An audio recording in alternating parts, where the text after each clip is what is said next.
தாது வருட பஞ்சமும் குழப்பமும் நிச்சயமின்மையும் குடும்பங்களை நிலைகுலையச் செய்த நேரம் அது.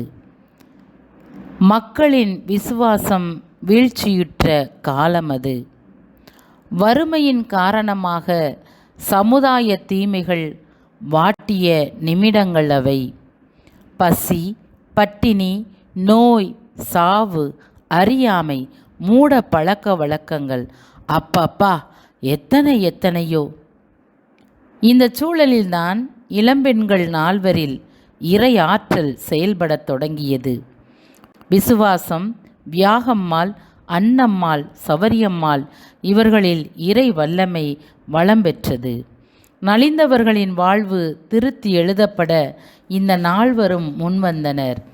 புதிய பாதையை தேர்ந்தெடுத்து அமலோற்பவியின் வீட்டில் நுழைந்து ஆண்டவருக்கு தங்களை அர்ப்பணமாக்கினர்.